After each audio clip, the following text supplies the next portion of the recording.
The acrid smell of developing chemicals filled Cornelius Whitmore's darkroom as he lifted the glass plate from the final bath, expecting to see the familiar image of two young brothers frozen in time.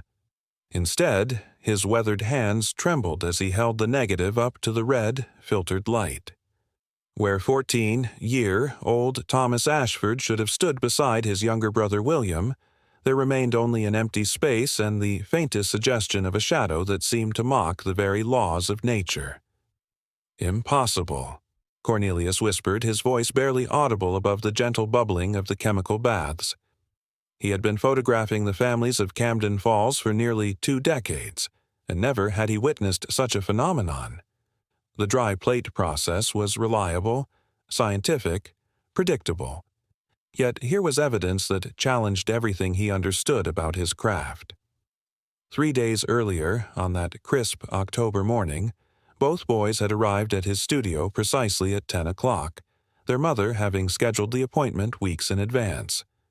Cornelius remembered the session clearly because young Thomas had been particularly restless, fidgeting with his starched collar while William stood perfectly still, as if carved from marble. The photographer had positioned them carefully before his camera, adjusting the brass lens and calculating the exposure time needed for the autumn light filtering through his studio windows. "Hold very still now, young gentlemen," Cornelius had instructed, his voice carrying the practiced authority of years behind the camera. 45 seconds, and we shall have a portrait your family will treasure for generations." Thomas had shifted slightly, his dark eyes darting toward the window where leaves danced in the October breeze. There had been something unsettling about the boy's expression, a distant quality that seemed to suggest his mind was elsewhere entirely. William, in contrast, had remained motionless, his gaze fixed steadily on the camera lens with an intensity that belied his 12 years. The exposure had proceeded without incident. Cornelius had counted the seconds carefully, watching the boys through his viewfinder as shadows crept across the studio floor. When the time elapsed, he had closed the shutter with a satisfying click and noted the details in his appointment ledger. Miss Eleanor Hartwell, his assistant, had recorded the payment and scheduled the family's return to collect their finished portrait. Now, standing in his darkroom with the impossible negative before him, Cornelius felt a chill that had nothing to do with the October air seeping through the studio walls. He examined the plate again, searching for any flaw in his process, any explanation for what he was seeing. The image of William appeared perfectly normal, sharp, well exposed, capturing every detail of the boy's Sunday clothes and serious expression.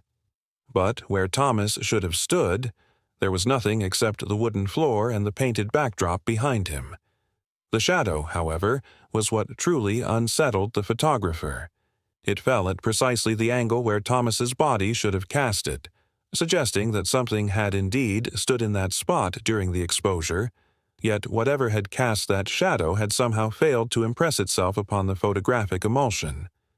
Cornelius set the negative aside and retrieved his appointment ledger, running his finger down the entries until he found the relevant page. There, in Miss Hartwell's careful script, was the record. October 15th, 1888, Ashford Family Portrait. 2 subjects. Payment received in full. Below that, in his own handwriting, were the technical notes. Dry plate process. 45, second exposure. Natural light, supplemented with reflector. The photographer moved to his window and gazed out at the elm trees lining the street, their branches now bare against the gray sky. A horse-drawn carriage clattered past, its wheels striking the cobblestones with a rhythm that seemed to echo his troubled thoughts. He had built his reputation on precision and reliability, yet here was evidence that would destroy his credibility if word spread through the close-knit community of Camden Falls. Miss Hartwell's voice drifted up from the studio below, where she was arranging props for the afternoon session. "Mr. Whitmore?" "The Morrison family has arrived for their appointment." "In a moment," he called back, his voice steadier than he felt. He wrapped the mysterious negative carefully in cloth and placed it in his strongbox alongside the studio's most important documents.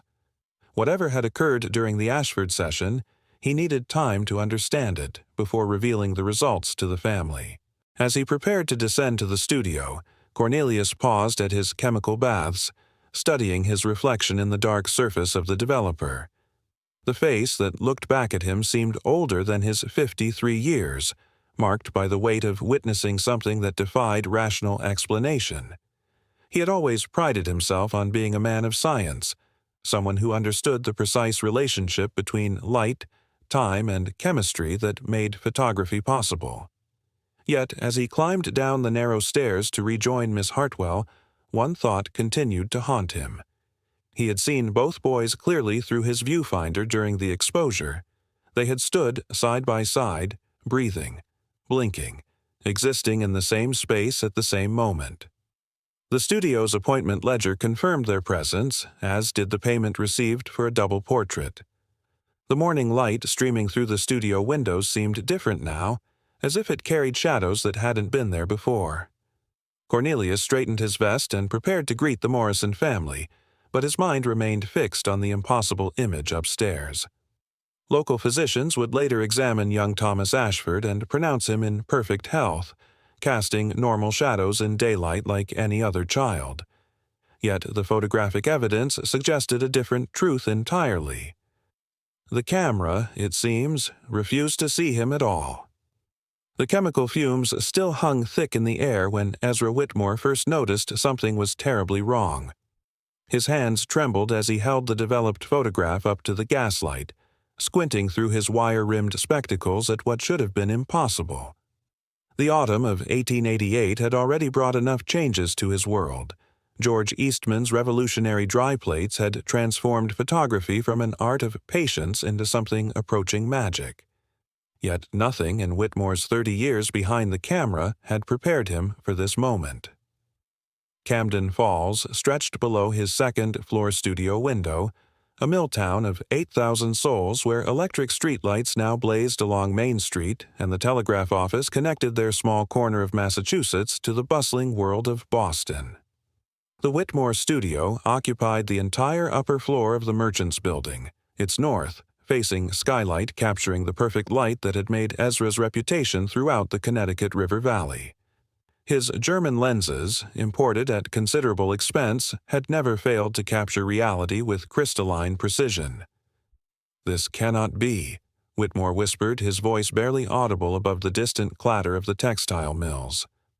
The photograph showed young Thomas Aldrich exactly as he had posed, 14 years old, wearing his Sunday best, standing rigid with the uncomfortable formality that all children adopted in front of the camera. Every detail was perfect. The carefully combed hair, the pressed collar, even the slight nervousness in his dark eyes. But where his younger brother Samuel should have stood, only the studio's painted backdrop remained visible, a pastoral scene of rolling hills and distant mountains that Whitmore had commissioned from a Boston artist just 2 years prior. Samuel Aldrich had been there.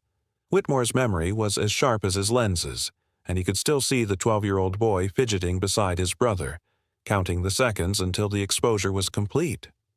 The boy had posed for photographs twice before without incident, most recently for a family portrait that now hung proudly in the Aldrich parlor. Yet somehow, impossibly, the camera had chosen to ignore his very existence. Whitmore set the photograph on his workbench with shaking hands and reached for his private journal, the leather-bound volume where he recorded his thoughts on technique and the ever-evolving science of photography. His pen scratched across the paper as he struggled to find words for what defied all explanation. November 3rd, 1888. An affront to the very laws of optics has occurred within these walls. The younger Aldrich boy has vanished from the negative entirely, though I observed him throughout the sitting. The photographer's mind raced through every possible explanation. Had the chemicals been contaminated? He examined the other photographs from that afternoon's session, portraits of Mrs. Henderson and her twin daughters, a formal study of Judge Morrison, all perfectly normal. Could the plate itself have been flawed? Whitmore held the negative up to the light, searching for any imperfection in the glass, any sign of damage that might explain the anomaly. the emulsion appeared flawless, unmarked by scratch or bubble. A soft knock at the studio door interrupted his investigation. "Mr. Whitmore?" The voice belonged to Thomas Aldrich, who had returned as promised to collect the finished photographs. "Are they ready, sir?" Whitmore's throat went dry. How could he possibly explain this to the boy? How could he tell Thomas that his brother had somehow been erased from existence, at least as far as the camera was concerned? "Just a moment, son," he called out, his voice strained with the effort of maintaining composure. He quickly placed the mysterious photograph face down on his desk and selected one of the other portraits from the session. Thomas entered the studio with the eager anticipation that all young people showed when seeing themselves captured in silver and light. His eyes immediately went to the photograph in Whitmore's hands, and his face fell with disappointment. "But, sir, where is Samuel?" Mother specifically asked for a photograph of both of us together. The question hung in the air like smoke from the chemical baths. Whitmore found himself studying the boy's face, searching for any sign that Thomas himself was aware of something unusual, some indication that he too had noticed his brother's impossible absence. But Thomas showed only the normal confusion of a child whose expectations had not been met. "There was a problem with the plate," Whitmore said carefully, the lie tasting bitter on his tongue. "I'm afraid we'll need to schedule another sitting." Thomas nodded, though his disappointment was evident. "Samuel won't be happy about that. He said the last time that holding still for so long made his back ache something fierce." The casual mention of his missing brother sent a chill through Whitmore's bones. Thomas spoke of Samuel as if he existed, as if he had been present for the photographing session, as if he was waiting at home even now. This was no simple case of a flawed plate or contaminated chemicals. Something far more disturbing was at work. After Thomas left, clutching his individual portrait and a promise of a new family session the following week, Whitmore locked the studio door and returned to his investigation. He pulled out every negative from the past month, examining each one under his strongest magnifying glass. The Aldrich family portrait from September showed both boys clearly. A street scene from October captured Samuel among a group of children playing near the mill pond. But this latest photograph defied every principle of his craft. By the light of 3 oil lamps, Whitmore wrote his report to the Massachusetts College of Photography, choosing each word with the precision of a surgeon. Professor Theodore Blackwood had been his mentor during his early years in Boston, a man whose expertise in the science of light and shadow was unquestioned throughout New England. If anyone could provide an explanation for this impossible occurrence, it would be Blackwood. The letter traveled by train to Boston, carried by the same postal system that had connected Camden Falls to the wider world since the railroad's arrival 20 years earlier. Whitmore waited 13 days for a reply, 13 days during which he found himself studying every person who walked past his studio window, wondering if they too might possess this strange ability to evade the camera's truthful eye. Professor Blackwood's response arrived on November 18th, accompanied by the original photograph. The elderly scholar had subjected the negative to every test known to modern science, examining it under microscopes powerful enough to reveal the individual grains of silver in the emulsion. His conclusion was as disturbing as it was definitive. "Mr. Whitmore," the letter began in Blackwood's careful script, "I have devoted 40 years to the study of photography, from the earliest daguerreotypes to the latest innovations in dry plate technology. I have examined your negative with instruments that can detect the slightest imperfection, the most minute alteration. The emulsion showed no signs of tampering, yet nature herself seemed to have rejected one subject entirely." The cold rain struck the studio windows like tiny hammers, each droplet creating rivulets that distorted the morning light streaming into Whitmore's photography establishment. The steady percussion filled the silence as the Aldrich family stepped through the heavy oak door, their footsteps echoing against the polished wooden floors. Mrs. Dorothy Aldrich clutched her dark woolen shawl tighter around her shoulders, her eyes scanning the peculiar collection of cameras, tripods, and glass plates that lined the studio walls like instruments of some mysterious science. Samuel Aldrich stood beside his younger brother Thomas, his fingers unconsciously adjusting the gold watch chain that draped across his vest. The chain had belonged to his father, a man who had passed 3 winters prior, and Samuel wore it with the solemnity of someone carrying forward a legacy. The weight of the timepiece pressed against his chest, a constant reminder of responsibilities that seemed to grow heavier with each passing day. Thomas glanced up at his older brother, noting how Samuel's jaw remained set in that familiar expression of quiet determination that had become his trademark since their father's death. "Gentlemen, if you would please position yourselves here," Whitmore directed, his voice carrying the authority of a man who had spent years perfecting his craft. The photographer moved with practiced efficiency, his weathered hands adjusting the tripod legs with mechanical precision. The studio smelled of developing chemicals and polished wood, creating an atmosphere that felt both scientific and artistic. Whitmore's eyes, sharp behind wire, rimmed spectacles, studied the composition with the intensity of a painter examining his canvas. Miss Hartwell, Whitmore's assistant, sat at a small writing desk in the corner, her pen poised above a leather-bound ledger. She had developed a reputation for meticulous record-keeping, documenting every detail of each sitting with the dedication of a court stenographer. The scratch of her pen against paper provided a gentle counterpoint to the rain's rhythm as she noted the time, the subject's clothing, and Samuel's distinctive watch chain. Her careful handwriting would later serve as crucial evidence in the mystery that was about to unfold. Samuel placed his hand on Thomas's shoulder, feeling the slight tremor of nervousness that ran through his younger brother's frame. "Stand tall," he whispered, his voice barely audible but carrying the gentle encouragement that had become second nature to him. Thomas straightened his shoulders, drawing strength from his brother's steady presence. The 2 young men stood like statues, their eyes fixed on Whitmore's camera as if staring into the lens of destiny itself. The photographer made final adjustments to his equipment, the brass fittings gleaming in the pale morning light that filtered through the rain, streaked windows. His movements were deliberate and precise, each gesture the result of countless hours perfecting his technique. Whitmore had photographed hundreds of subjects over the years, from wealthy merchants to working families, but something about this particular session felt different. The air itself seemed to hold its breath, waiting for something extraordinary to occur.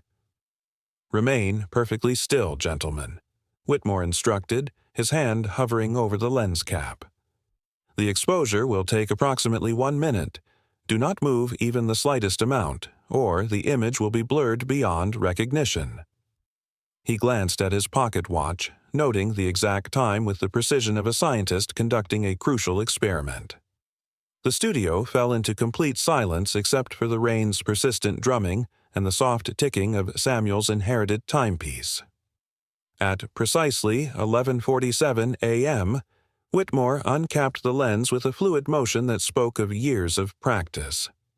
"Beginning exposure," he announced, his voice cutting through the silence like a blade.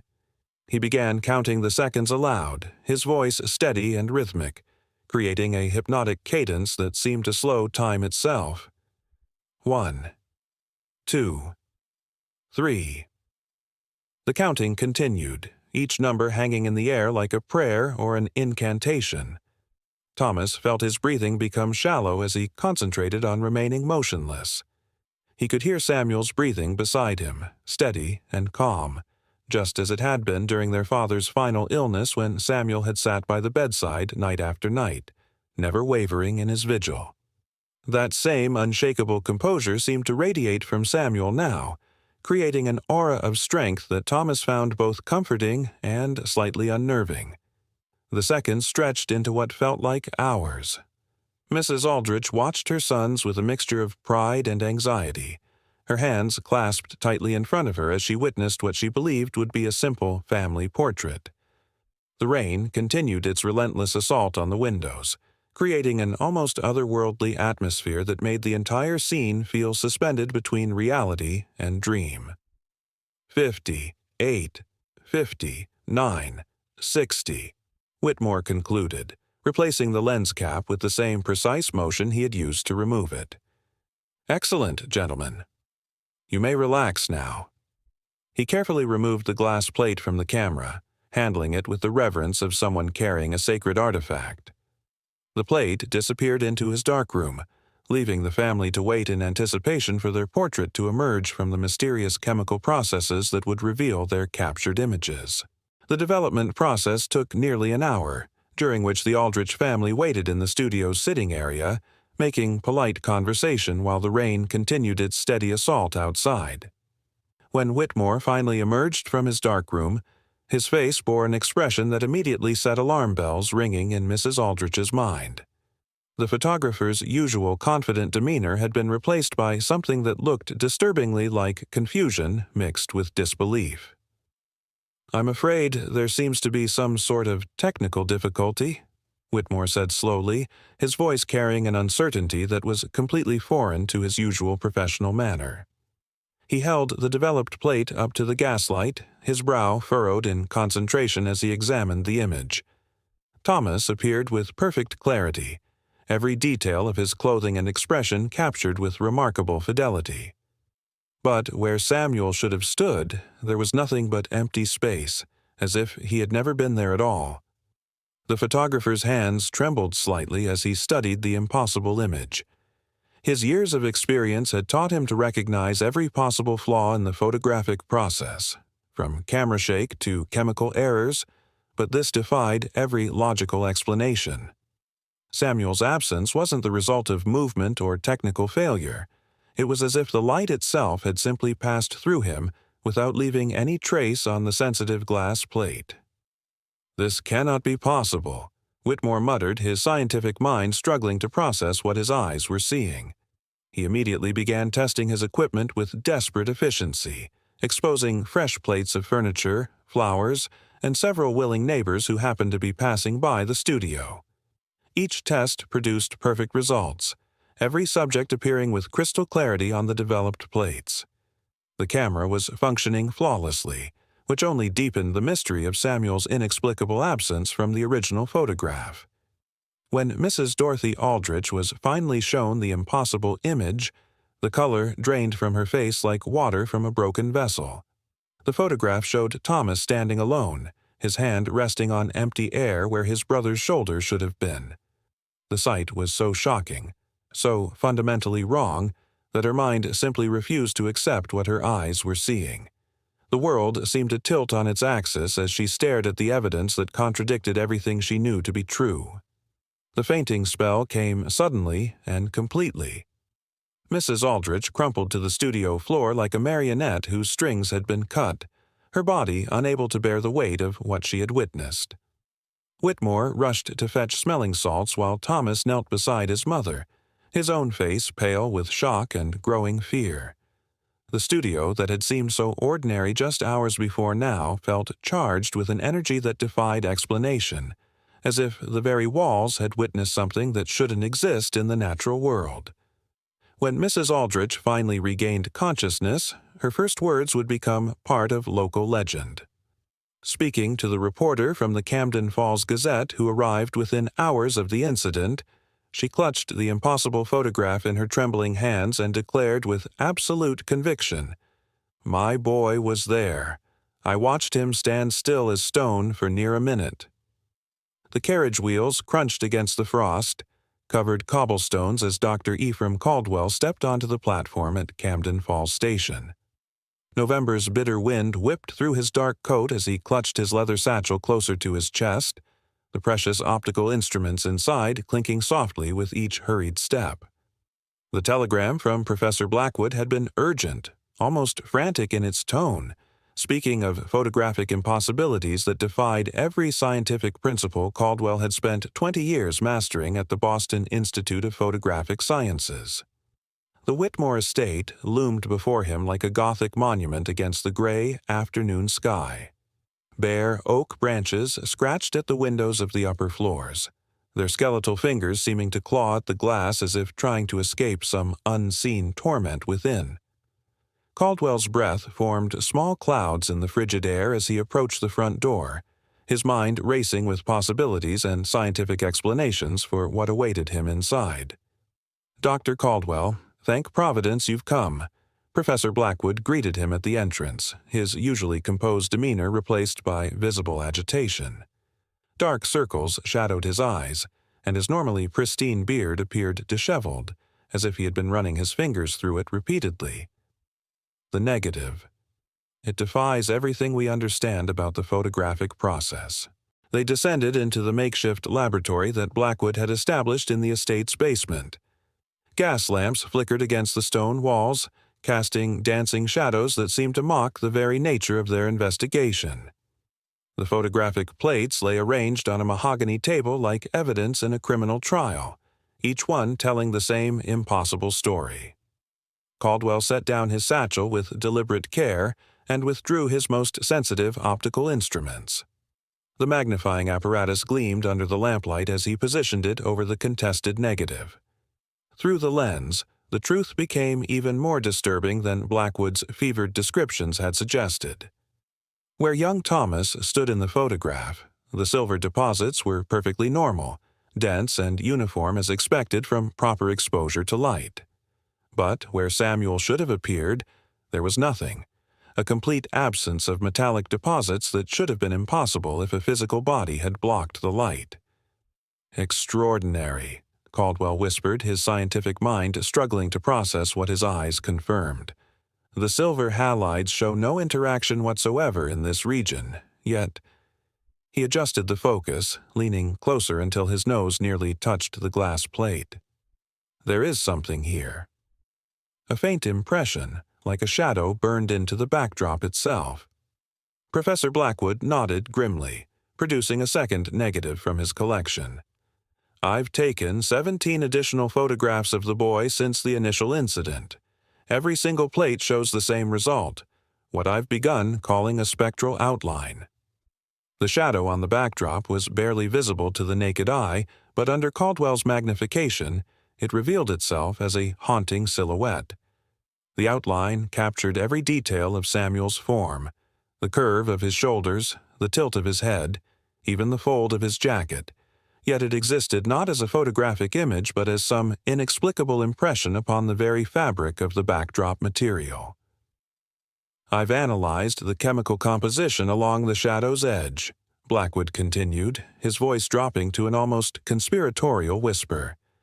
"There are traces of an unknown compound, something that doesn't match any element in Mendeleev's table. It's as if the boy's presence leaves behind a residue that conventional science cannot identify." The implications sent a chill through Caldwell that had nothing to do with the basement's stone walls. He spent the remainder of the afternoon conducting every test his instruments could perform, each result only deepening the mystery. The shadow consistently appeared in the same position, with the same impossible characteristics, defying every law of optical physics he had ever studied. By November 8th, word of the photographic anomaly had reached the Massachusetts State Police. Detective Inspector Josiah Morse arrived at the Whitmore estate with the methodical determination of a man accustomed to unraveling deception. His weathered face bore the skeptical expression of someone who had seen enough fraudulent claims to last several lifetimes. "I've investigated my share of spiritualist hoaxes," Morse declared, his sharp eyes scanning the basement laboratory. "Clever camera tricks, double exposures, manipulated plates, I've seen them all. But this—" He gestured toward the evidence spread before them. "This would require a level of technical sophistication that seems beyond current capabilities." Morse's investigation proved as thorough as it was frustrating. He interviewed 17 separate witnesses who had been present during the original photographic sitting, each one confirming that both boys had stood before the camera in plain view. The testimonies were consistent and credible, leaving no room for claims of mass hallucination or coordinated deception. Young Samuel himself submitted to the investigation with a calm that seemed almost supernatural in its composure. 3 separate physicians examined him at Morse's request, each conducting their assessments independently to prevent any possibility of collusion. Dr. Harrison from the local practice, Dr. Pemberton from Boston General, and Dr. Ashford from the medical college all reached the same conclusion: the boy appeared corporally sound in every measurable aspect. "His heartbeat is strong and regular," Dr. Harrison reported to the gathered investigators. "His reflexes are normal, his blood pressure within expected ranges." By every medical standard available to us, Samuel appears to be a perfectly healthy 12-year-old boy. Yet the most disturbing examination came from Dr. Margaret Fenwick of the Ladies' Medical College, who had gained access to one of the newly invented spectroscopes. The revolutionary instrument could analyze the very composition of blood by examining the light it absorbed and reflected. Dr. Fenwick's methodology was precise and scientific, her reputation beyond reproach in the medical community. The sealed report she submitted to the state police would remain classified for decades, its contents too unsettling for public consumption. But those present during her examination witnessed her growing bewilderment as she studied the spectroscopic readings. The instrument's findings contradicted everything known about human physiology, revealing patterns in Samuel's blood that matched no known biological signatures. "I must document one final observation," Dr. Fenwick announced to the assembled officials, her voice carrying the weight of professional obligation despite her obvious discomfort with the implications. She paused at her writing desk, pen hovering over the official report as if reluctant to commit her words to permanent record. The gas lamps flickered in the silence, casting shifting patterns across her determined face as she made her final notation. "The boy casts no reflection in mirrors," she wrote, "yet his pulse beats strong and regular." The gaslight flickered against the mahogany walls of the university's private study as Dr. Caldwell spread the collection of photographic plates across the oak table. His weathered hands trembled slightly as he arranged the evidence that had consumed his thoughts for weeks.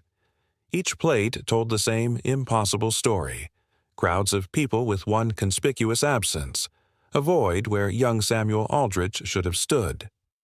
"Gentlemen," Dr. Caldwell began, his voice carrying the weight of scientific authority, "I believe we are witnessing a rare, photographic phenomenon."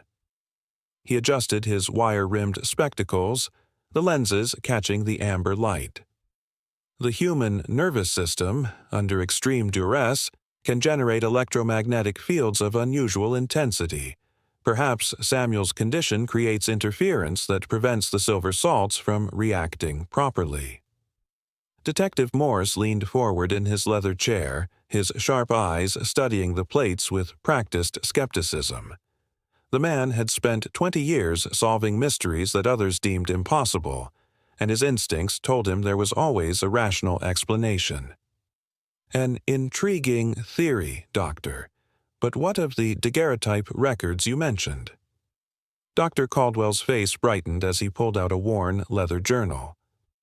"I discovered similar cases from the 1850s. 3 documented instances of individuals who appeared normal to the naked eye but failed to register on photographic plates.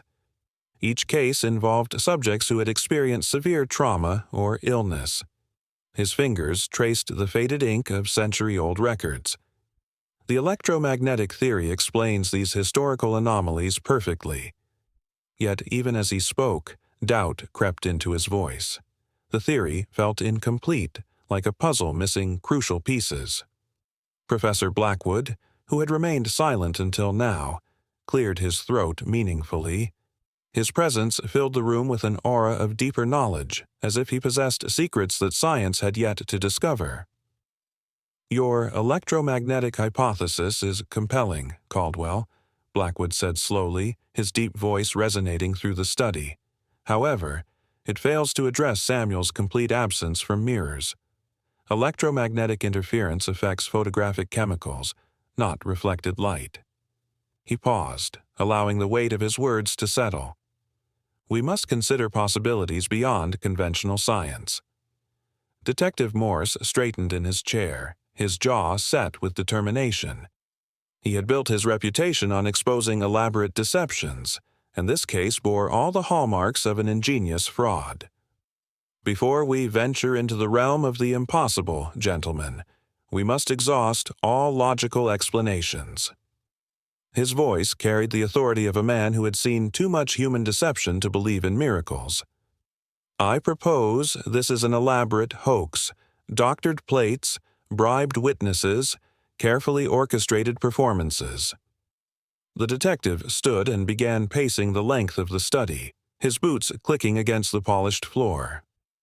Consider the evidence objectively. Photography is a new science, easily manipulated by those with sufficient knowledge and resources. The Aldrich family could have enlisted accomplices skilled in the chemical arts. Dr. Caldwell shook his head vigorously, his gray hair catching the light. I've examined every plate under the most powerful microscopes available. There is no evidence of tampering, no scratches, no chemical alterations, no signs of manipulation whatsoever. His voice grew more passionate as he defended his findings. The plates are pristine, detective. Whatever is preventing Samuel's image from appearing, it's happening during the actual exposure, not afterward. Furthermore, Dr. Caldwell continued, his scientific mind racing through the possibilities, the Aldrich family lives in modest circumstances. They could never afford the complex equipment and expertise required for such an elaborate deception. Their distress is genuine. I've observed them closely. No amount of acting could produce such authentic fear and confusion. Detective Morse stopped pacing and fixed both men with a penetrating stare. People have committed elaborate frauds for far less compelling reasons than the attention this case has generated.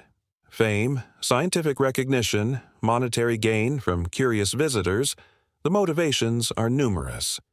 Yet, even as he spoke, he could feel the weakness in his own argument.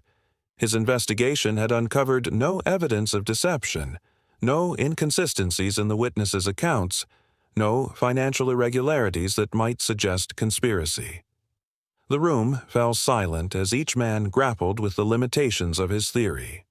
Outside, the autumn wind rattled the windows, as if nature itself was restless with the mystery they were attempting to solve.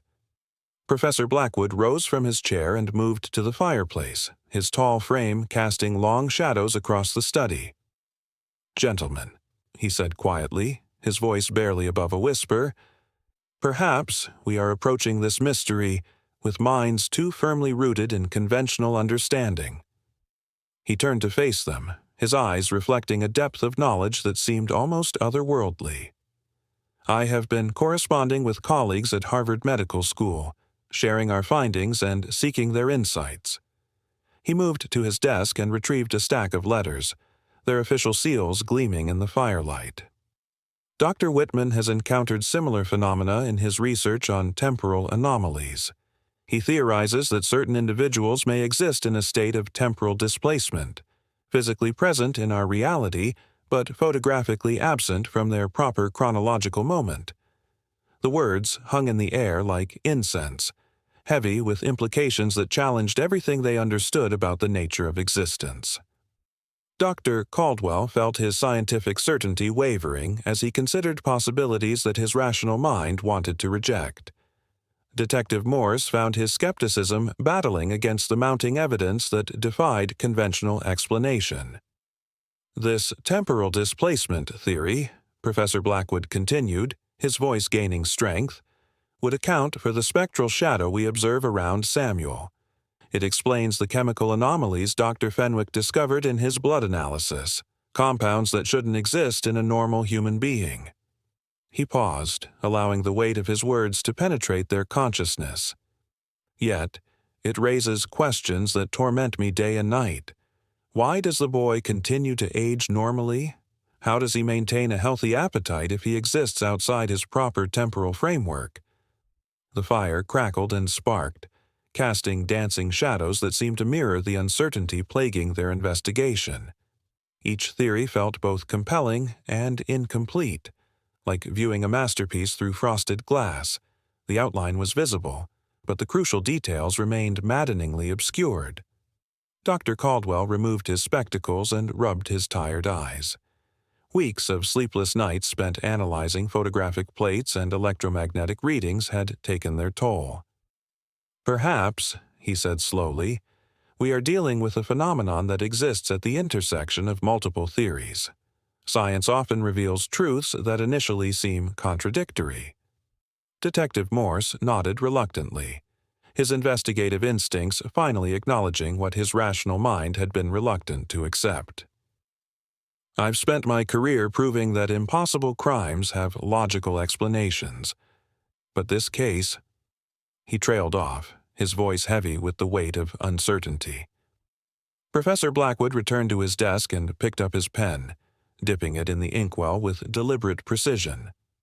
The scratch of the nib against paper filled the silence as he composed his thoughts into words that would capture the essence of their shared bewilderment.